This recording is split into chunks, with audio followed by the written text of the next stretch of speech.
y ya me está dando muchos errores, se traba, cuesta que ingrese a los sitios de internet, se traba cuando voy a abrir algún archivo, probablemente el disco duro pues esté muy saturado, habría que limpiar porque hay muchos. Esa es una recomendación cuando ustedes tengan demasiadas aplicaciones instaladas en el equipo, en este caso la máquina, la computadora, esto la vuelve más lenta, ¿no? Porque para poder trabajar, al haber más archivos de sistema, el sistema se tarda más en hacer los procesos. Las máquinas tienen un límite, obviamente, de capacidad de memoria, y cuando ese límite llega, es casi rebasado, pues obviamente la máquina empieza a fallar. Tenemos a Felipe Bauches y Luis Blanc, que son los precursores del cooperativismo de producción, que a diferencia del cooperativismo de consumo, ya el cooperativismo de producción pues es reunir una serie de personas que se dedican a producir algo parecido, por ejemplo, ropa, zapatos, alimentos, y pues a través de ese esquema de cooperativismo pueden conseguir los insumos más baratos, pueden buscar, por ejemplo, vender su producción en conjunto. Esa es una de las ventajas también, por ejemplo, si hay varios productores reunidos en una misma cooperativa, pueden negociar como grupo y pueden conseguir mejores precios a que si ellos quisieran negociar por separado con los clientes, sobre todo clientes fuertes, ¿no? Luego ya vamos a nombres más específicos como Robert Owen. Este señor era autodidacta, una persona autodidacta es aquella que aprende por sí misma, es decir, no necesita ir a una universidad, sino que son personas que se dedican toda su vida a leer, a buscar, a investigar. Es una característica que ustedes deben tratar de fortalecer, ser más autodidactas. Yo recuerdo que cuando estaba estudiando, una de las áreas que yo siempre consideré difíciles de la carrera es el área tributaria. Y yo creo que en general casi todos le tenemos miedo al área tributaria. Y yo decía, cuando lleve derecho tributario me van a explicar, ¿verdad? Todo eso. Pero realmente ese es un error. Usted no debe esperar a que llevar una determinada materia para aprender un contenido específico. Hay tantas fuentes ahora de conocimiento que usted puede aprender en cualquier momento y en cualquier lugar. Entonces, lo autodidacta se vuelve mucho más factible en la actualidad que antes.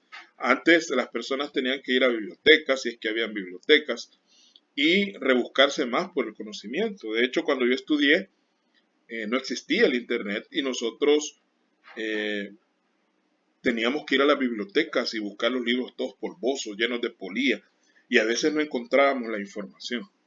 Hoy es mucho más fácil. Entonces este señor Owen era un industrial afortunado, es decir, tenía dinero.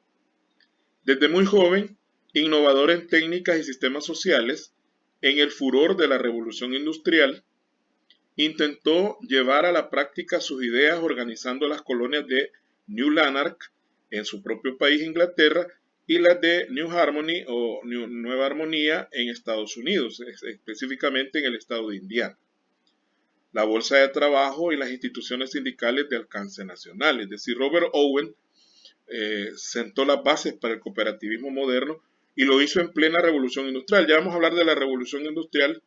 Aquí mismo cerquita está el tema de la revolución industrial. Y él pues trató de crear ya a nivel práctico esas asociaciones de personas. Ese experimento se hizo en Estados Unidos y otro se hizo en Inglaterra. Se crearon bolsas de trabajo. Una bolsa de trabajo es donde usted puede optar a un trabajo. Hay un grupo de personas que quieren dar trabajo y otro grupo de personas que quieren obtenerlo y se reúnen en un determinado lugar para poder ponerse de acuerdo. Y ya se mencionan también instituciones sindicales, que es otro punto que tiene mucho que ver con el cooperativismo, el sindicalismo. Charles Fourier, este señor era francés, él de las concepciones geniales y ambiciosas, es decir, que rayaban en el desequilibrio, o sea, era una persona muy entusiasta, tenía mucha energía, fue un escritor prolijo, es decir, escribía bastante, pero al mismo tiempo era bastante confuso, es decir, de tantas ideas que le venían a la mente, que escribía, como quien decimos nosotros a buen salvadoreño, a lo loco, ¿no? Llevó una vida cómoda y no consiguió llevar a cabo su obra, que era el Falansterio, en donde deberían llevarse a cabo aquellos frutos de su pensamiento inquieto y profético. Es decir, él solo le quedó a nivel de idea el hecho de querer crear los falansterios, que era una especie de organización, especie tipo utopía, ¿verdad? Donde habían ciertas reglas y donde la cooperación entre los miembros era la regla. Luego llegamos a la Revolución Industrial, enmarcada más o menos en un periodo de 100 años en esta historia. Hay que aclarar que los sucesos históricos no empiezan y terminan de tajo, ¿no? Es decir, que aquí empezó y aquí terminó. No es así, sino que siempre hay un proceso de adaptación o de transición entre un periodo y otro. La Revolución Industrial es ese periodo que se da con la invención de la máquina de vapor. Ese hito o ese hecho histórico marca simbólicamente el inicio de la Revolución Industrial. Antes de la máquina de vapor de James Watt, que es una máquina que trabaja a base de vapor generado a través de la quema de cierto combustible, como en primer lugar fue el carbón o la leña. A través de ese vapor que se genera, eso genera presión y esa presión se convierte en movimiento. Bueno, eso ya es física, ¿no? Pero eso marca el inicio de la Revolución Industrial. Antes de la Revolución Industrial, los procesos eran más artesanales, casi todo se hacía a mano. Ya con la Revolución Industrial empezaron a surgir máquinas y con las máquinas empezaron a darse las fábricas. ¿Por qué? Porque se dio la mecanización de los procesos productivos. Este proceso de revolución industrial se dio en Europa y más que todo fue en Inglaterra donde tuvo mayor peso, ¿no? Esta mecanización de procesos productivos obviamente generó que se produjera más en menos tiempo y generó también que hubiese migración del campo a la ciudad. La gente, los campesinos, al ver que en las ciudades estaban dándose las primeras fábricas, buscaron, ¿verdad?, una mejor condición de vida migrando a las ciudades para poder convertirse en obreros de esas fábricas. Es ahí donde empiezan a surgir los grandes centros urbanos que actualmente conocemos como ciudades y que tienen el montón de gente hacinada unos encima de otros. Como vivimos nosotros aquí en el área metropolitana de San Salvador, no tanto ustedes allá donde están, que galán, pues tienen espacio. El problema del campo en El Salvador es que es muy bonito y todo, pero no hay muchas oportunidades para prosperar. Y eso es lo que hace que las personas o se vengan a las ciudades como hacían en tiempos anteriores o se vayan del país como ha pasado también en los tiempos anteriores. Entonces la gente migró del campo a las ciudades y realmente lo que creó esta migración fue que la gente siempre siguió siendo pobre, es decir, ya no eran campesinos pobres, sino que ahora eran obreros pobres, ¿verdad? Estos cambios demográficos, lo demográfico tiene que ver con la población, ¿verdad? Hubo un crecimiento exponencial, se dice, de las ciudades. Y esos cambios demográficos trajeron también cambios económicos, políticos y sociales. Nace lo que es el capitalismo, porque con la revolución industrial nace el capitalismo. Ya hay una persona que es la dueña de los medios de producción, en este caso es el capitalista, y hay otras personas que son las que trabajan para este capitalista y que no son dueños de nada, prácticamente. Entonces surge ese conflicto obrero patronal que hasta la fecha seguimos teniendo, porque el sistema capitalista es el que más existe a nivel mundial. Esto empezó a generar ciertos descontentos de los trabajadores por las condiciones laborales. Hay que aclarar que en un principio las jornadas, por ejemplo, eran jornadas sumamente largas. Hablamos de 16 horas diarias, llegaba a veces la jornada de una sola persona. No habían turnos y todo lo que ahora existe. No existía la regla de las 8 horas, que es algo que se logró a base de muchos esfuerzos y muertos para llegar a esas 8 horas que ahora todo el mundo dice que no debe trabajar más de 8 horas y que si trabaja más de 8 horas pues tiene derecho a las horas extras. En esa época no existían tales horas extras. Los obreros tenían apenas tiempo para poder tomar sus alimentos. Entonces empiezan a surgir los primeros sindicatos y las primeras cooperativas, porque los trabajadores vieron la necesidad de organizarse para poder defender sus derechos. Entonces, los trabajadores recibían su salario en especie. Cuando decimos en especie es que no les daban dinero, sino les daban productos, ¿verdad? Y a veces en dinero, era muy poco, menos probable, pero sí se daban en algunos casos en dinero. Pero en todo caso eran muy bajos, ¿verdad? Y debían recurrir a adquirir bienes y servicios a crédito, pagando altos intereses. Como no les alcanzaba lo que ganaban normalmente, entonces para poder hacerse de sus cositas, los trabajadores debían entrar en deudas, ¿verdad? Tenían que ir a la casa comercial, como hacemos nosotros ahora, a la Curazao, ¿verdad? Claro, no eran ese tipo de empresas, pero había que endeudarse y obviamente pagar intereses, que también ese era otro problema. En esa época no existía un control sobre la usura como existe actualmente, donde de alguna manera hay leyes que protegen a los deudores para que no les cobren intereses exagerados, ¿verdad? Esa es la usura. La usura es cobrar intereses por encima de lo normal. También se le conoce como agiotismo. Todavía existen usureros y agiotistas, que son los famosos prestamistas que andan en los mercados y que le cobran a uno el módico 10%, ¿verdad? Que es una paradoja, porque uno dice el módico 10%, es algo que se vuelve absurdo y sí, porque no es el 10% no es nada módico. Módico quiere decir algo barato, ¿no? Entonces dice al módico 10%, sino es que le cobran a uno el 20% mensual. Quiere decir que si usted presta 100 pesos, en un mes tiene que pagar $10 solo de interés. Entonces, todo eso estaba pasando en esa época. Había explotación de todo tipo y las víctimas eran los trabajadores, obviamente. De esta manera, los trabajadores pensaron que uniendo sus esfuerzos podrían convertirse en sus propios proveedores, originándose así las ideas de las cooperativas de consumo.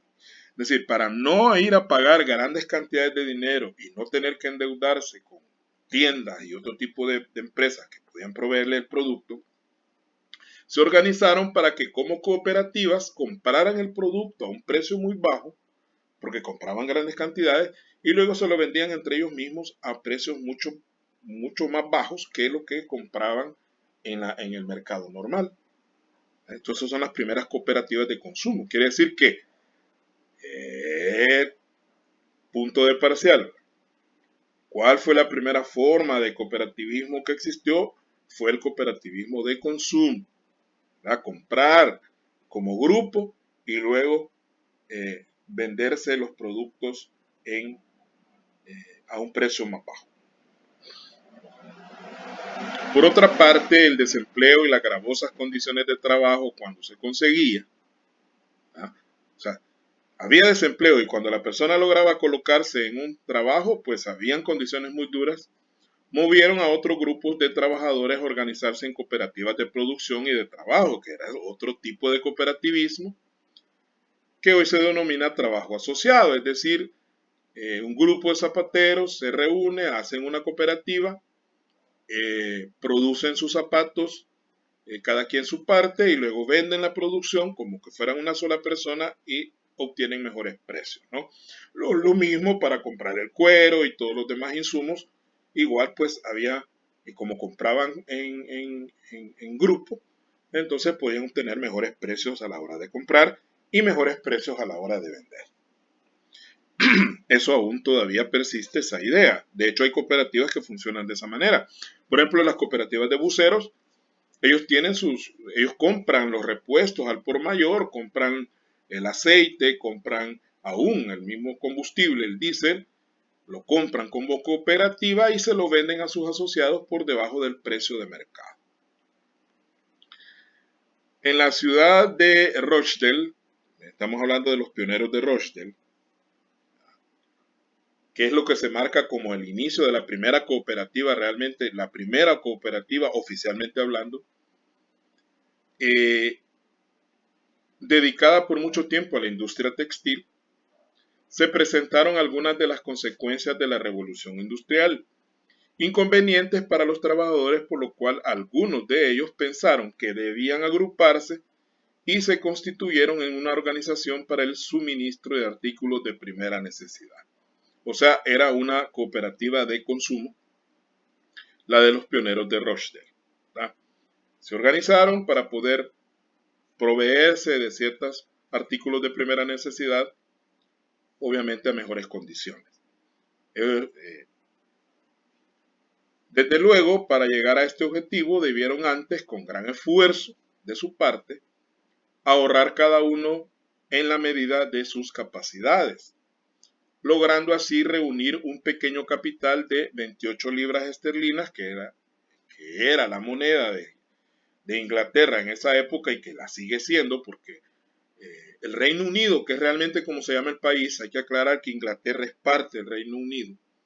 O sea, son cuatro países que forman uno solo, ¿verdad? El país se llama Reino Unido y está formado por otros 4 países que son Inglaterra, Gales, Escocia e Irlanda del Norte. Esos son los 3 países que forman el Reino Unido, y que de ellos hay 3 que están dentro de la isla de Gran Bretaña.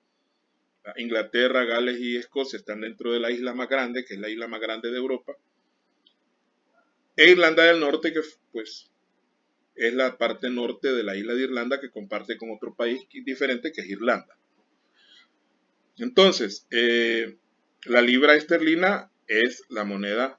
Bueno, cuando Inglaterra, más bien Reino Unido entró al euro,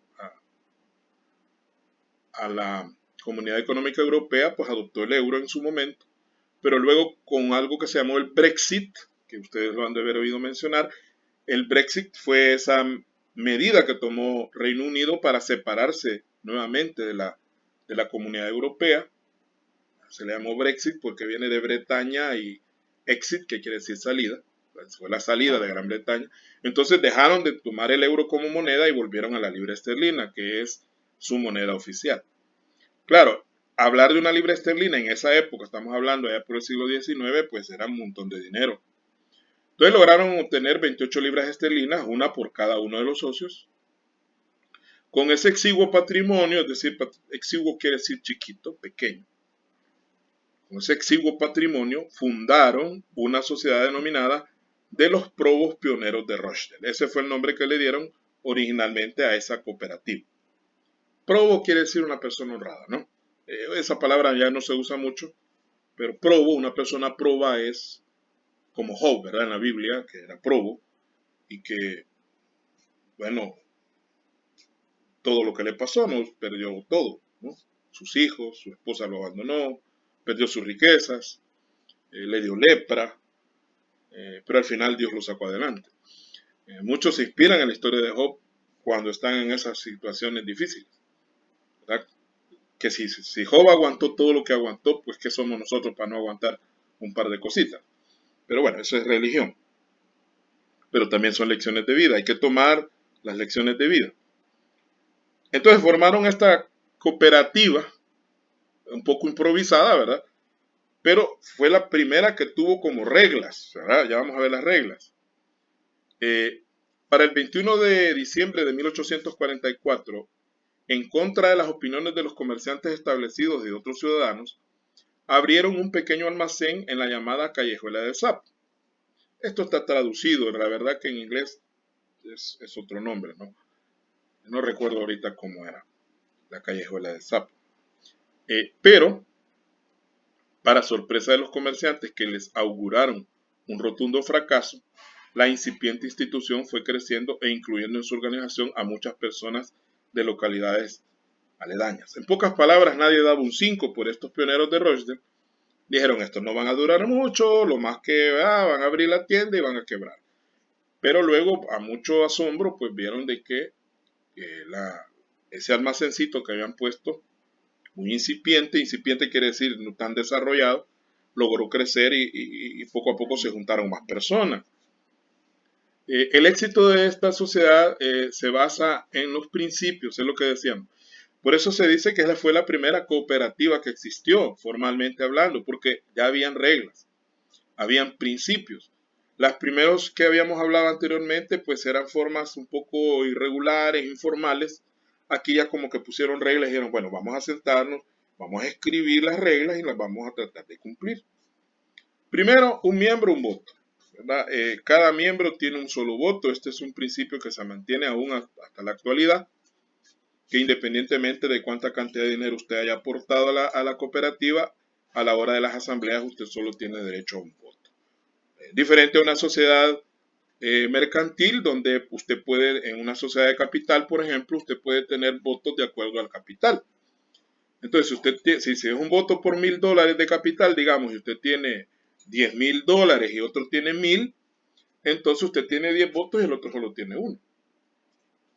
Ahora bien, igualdad de sexos es otra novedad. Estamos hablando mediados del siglo XIX, donde las mujeres todavía en la estructura social estaban en un segundo plano, pero se respetó el derecho a que las mujeres también pudieran ser miembros y tuvieran los mismos derechos que los hombres. Algo muy novedoso para la época en que se dio, cuando las mujeres ni siquiera tenían derecho a voto, no tenían derecho a propiedades, etc.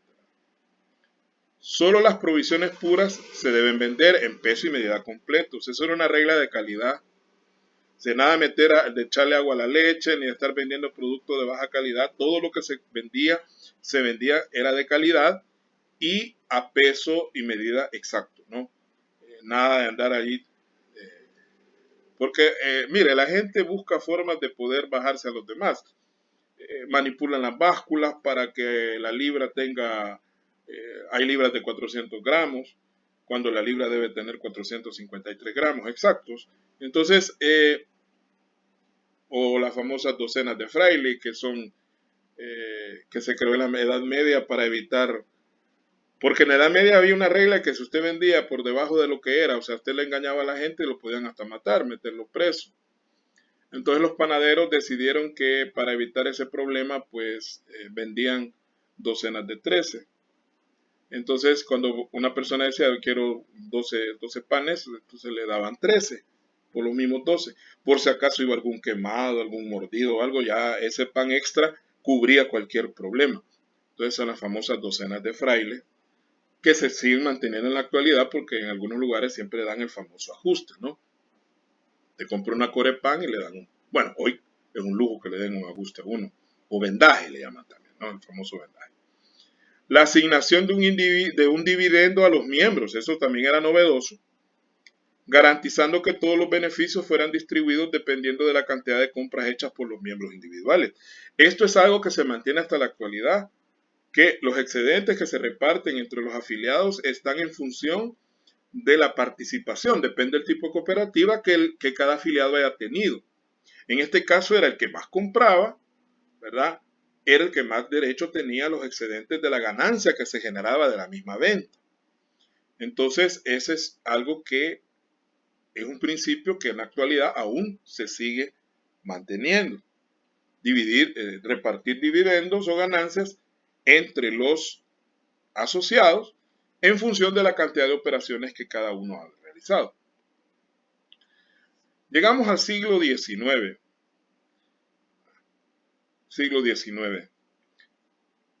Mientras el cooperativismo de consumo se extendía por la Gran Bretaña y pasaba a otros países del continente europeo como Francia, Alemania, Italia, los países escandinavos, ahí están Noruega, Suecia, Finlandia, Dinamarca, son países escandinavos, y otros territorios, aparecían casi simultáneamente nuevas formas de cooperación en el campo económico y social.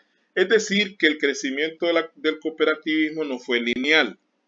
Es decir, que no se dio en un país y solo en ese país, sino que en otros países, aún países que no sabían de lo que estaba pasando en Gran Bretaña o en Alemania o en Italia, empezaron a surgir formas de cooperativismo paralelo, ¿no? O sea, que no tenían nada que ver con el cooperativismo de la otra región, pero que de alguna manera coincidían en algunas bases de principios.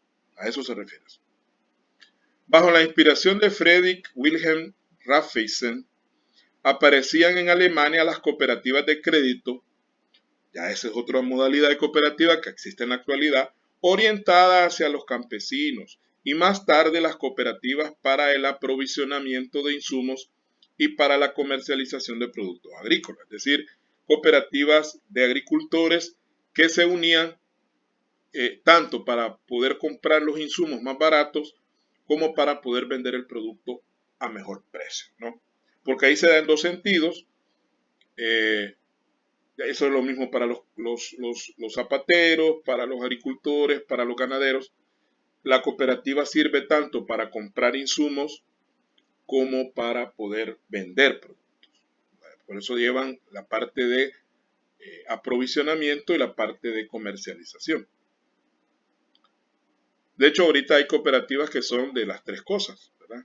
Crédito, aprovisionamiento y comercialización. Igualmente, con la dirección de Hernán Schulz de Lich,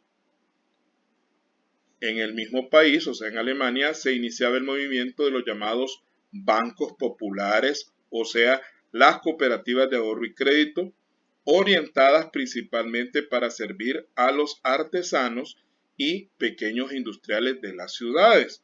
O sea, ya eran a cooperativas de crédito propiamente dicho y ya incluía el componente del ahorro, ¿verdad? Que es algo que también en la actualidad existen cooperativas de ahorro y crédito. En Francia prosperaban las cooperativas de producción y trabajo, con ejemplos tan conocidos como el Familisterio, fundado en Guisa por Juan Bautista Godin. En los países escandinavos no solo se desarrollaba el cooperativismo de consumo en forma tan apreciable como el que dio lugar a la Federación Sueca de Cooperativas, ya habían federaciones, más adelante vamos a hablar de qué es una federación y qué es una confederación, que son otras dos figuras que existen a nivel cooperativo, que llamaba la KF, ¿no? Sino también en otros terrenos como el del cooperativismo de vivienda, que ya es algo totalmente diferente, y el de seguros cooperativos. O sea, lo que podemos observar que en el siglo XIX empezó la diversificación de las cooperativas en diferentes ramas de producción. En España, y algunas de sus características son igualmente aplicables en Portugal. Recordemos que estos dos países comparten una península que se llama Península Ibérica, ¿verdad? España, que es uno de los países más grandes de Europa, y Portugal, pues que es un poquito más pequeñón y que está en la franja oeste de la península, ¿no? El cooperativismo de consumo, que aparece a fines del siglo antepasado, estamos hablando del siglo XIX, tiene dos orientaciones. Estamos hablando de España y Portugal. En el norte, es principalmente en Cataluña, cuya capital es Barcelona, se desarrollan las cooperativas de consumo. Y en el centro, o sea, la parte de Madrid y Castilla-La Mancha y Castilla-León, que son las provincias centrales de España, se desarrollan las cooperativas de consumo. Y en el centro y provincias, el auge corresponde mayormente a las cooperativas del campo, es decir, cooperativas de campesinos, agricultores o ganaderos que también formaban sus cooperativas. Hay que recordar que en España, pues la zona norte es la zona industrial, la zona de Valencia, Barcelona, es la zona más de cacheos, ahí es donde está el billete. Ahí la zona sur es un poquito más turística, pero no tanto turística, es menos desarrollada industrialmente, ¿verdad? Bien, vamos a llegar al siglo XX y con esta última lámina vamos a terminar, ¿verdad? Por cuestiones, porque también tengo clase por la tarde, hoy me toca en la tarde también, y entonces tengo que descansar un poco. Y ustedes igual, porque tienen también su clase de la tarde. El cooperativismo llegó a América del Norte durante los últimos años del siglo XIX, o sea, estamos hablando finales del XIX, inicios del siglo XX, y los primeros del pasado, o sea, del siglo XX. El periodista canadiense Alphonse Desjardins trajo a su país, o sea, él fue a Europa, llegó a Canadá y trajo a su país la idea de las cooperativas de ahorro y crédito. Organizaciones que de pronto se extendieron también a los Estados Unidos. O sea, llegaron a Canadá y de Canadá pasaron a Estados Unidos. Vamos a dejarlo por ahí, nos falta todavía la, todo lo que es el siglo XX y cómo surgieron las cooperativas en El Salvador. Yo sé que es un poquito cansado por ratos porque es bastante información teórica o histórica, por decirlo así, pero es importante que la conozcamos, ¿verdad? Entonces vamos a parar por ahí, le vamos a dar stop